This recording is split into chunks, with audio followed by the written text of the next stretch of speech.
So today we're talking about 4 things that you can do to actually grow your online course audience. Okay guys, I am on a roll today. So if you see another video with this exact same outfit, you knew I batch my content. If you want to know how you can batch your content, head down below so that you can get access to my free Video Pro Planning and Organization class. And I also added a link for my Video Pro Planner that I use to plan all of my videos. I teach you my process and all of that jazz so that you can batch create your content and show up in the same t-shirt as well.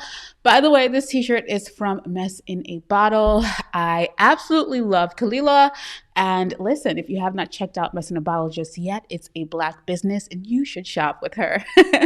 All right, guys, let's get into this content. So you're probably thinking, and I'm saying probably because I realized I shared in our YouTube community section, right, about that video that I made about sales. And we'll probably pop that somewhere here when you're thinking about your online course. Like, why are you thinking no one is going to buy?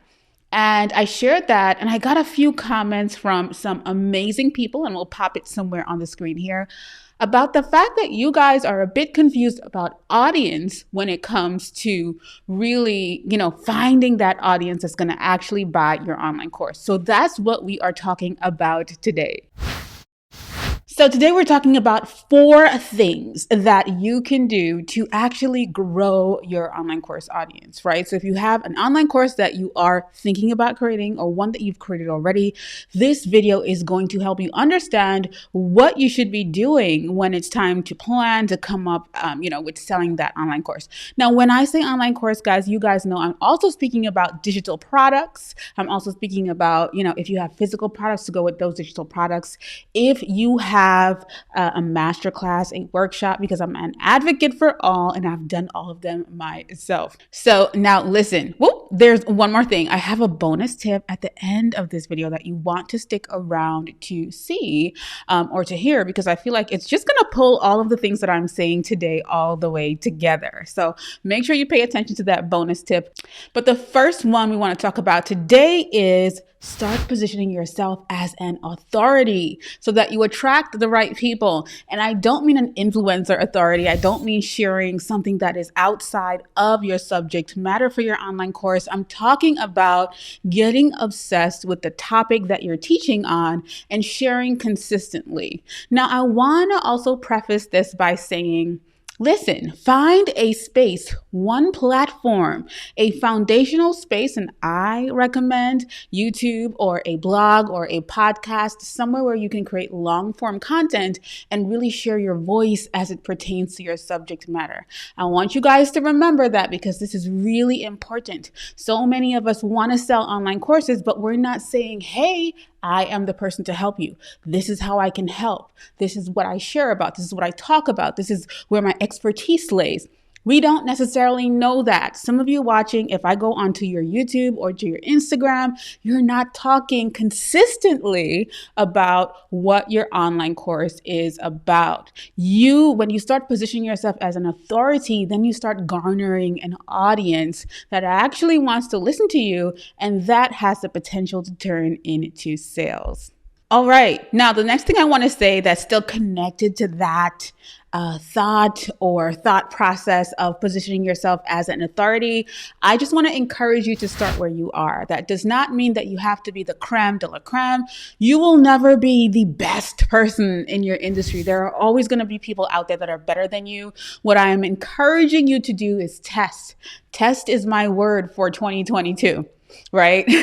I tested so much this year that I feel like I'm pulling that word for myself, that testing into 2022, because it was so beneficial for me to just release the fear of all of the things that I wanted to do and just test and try them. So I want to implore you to actually test and try things and not just hold yourself to, I have to know everything under the sun about my subject matter to make an online course about it. Start where you are. And even when you're thinking about marketing, that podcast, that YouTube channel, whatever that is, start where you are and start sharing from the space that you are currently in.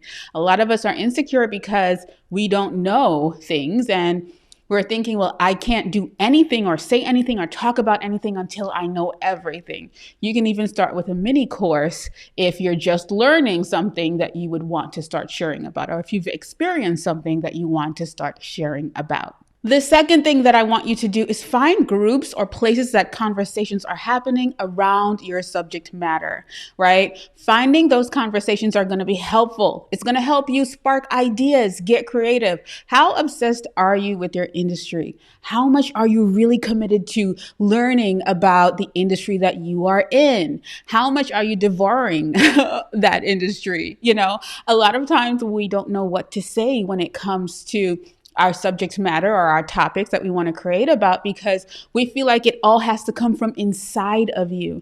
No, you can welcome referencing or crediting people, or, you know, I just want you to remember that you just don't have to know everything, but being amongst other people who are having the conversations and amongst other people that know more than you is going to be a game changer for you. So I want you to remember that you want to be a part of conversations happening in your industry. Always think about being a part of the bigger conversation that is happening. I can't tell you enough. Even for me as a video consultant, being in Facebook groups about video content, as a Thinkific expert, being in groups with people who are, you know, creating online courses, I get to see so much from the people that are asking questions about their online course or about their video setup or about their video content or their sales and marketing strategy. I get to see all of that, but I also get to see what the experts are saying, what's going on, what's the new topic, what's trending, what are people buzzing about. Do not be afraid to position yourself in those places. And while you're at it, I want to encourage you for number 3, speak up. Okay. I remember years ago inside of a Facebook group, because there are so many different ways to grow and find your tribe and your people. So I remember inside of, I think it was a ConvertKit Facebook group, I saw this person speaking up, answering questions, sharing her insights and her thoughts. And then she became a, kind of like how I'm a Thinkific expert for Thinkific, she became a expert for that brand, right? I can't remember what's the name of their people, their consultants, but oh my gosh, like everybody knows her for that, until people realized that she knew so much about what she was sharing that they would recommend her after a while without her even ever saying anything. Do not be afraid to speak up. I know how it feels to be a wallflower in a group and think, well, I don't know enough. How many times do you see questions in Facebook groups or in the comments of videos, and you know the answer to the question and you answer it in your mind, but you don't type it out and say anything? I want to encourage you just within the next 6 months to take that thought of, I'm afraid, I don't know the answer, my answer is not correct, I know this, but I won't share. That's thinking small. And you don't want to think small when it comes to your business, right? So I want to make sure that you are thinking about how much you can speak up, how you're representing yourself, and how much you're thinking about contributing to the bigger conversations that are going on in your industry. Now, number 4 is one of my favorites. It's collaboration. Find people that are either in your industry that you want to collaborate with, right? Or, and if you are a smaller creator or a smaller course creator or whatever you are, listen, there are other people that are parallel to you that will collaborate with you, especially if you've been doing the work and showing up and sharing who you are and how you can help. So I want to encourage you to definitely, again, speak up, but collaborate. Make a list of people that you want to collaborate with in your industry or people that are in parallel industries to you. So let's say you are an accountant, right? And you only service people who are or who own insurance businesses, right? Now that is a parallel there, right? So that means that even though you're an accountant, your audience might be people who own insurance businesses. And so you would make a list of insurance companies that are your clients that you want to collaborate with. And I just also want to say, When you're thinking about collaborations, you can even add brand collaborations to that. Think about brands that are in your industry and think about how you can work with those brands, because their customers or clients might be your ideal customer or client. So think about collaborations. And when I say collaborations, it doesn't have to be paid. You can speak for free. You can share content for free. You can contribute to their content.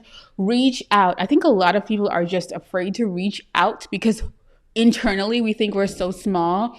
That was one of the things I did in my early days. Even though I was a smaller creator, and I still consider myself a smaller creator, I was not afraid to reach out and just, hit submit on something that they were asking, or communicate with the person emailing you. You just never know.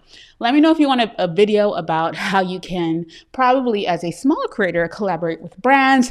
Let me know down below in the comments by typing brands. Now, I want you to lean in for my bonus because it's juicy, okay?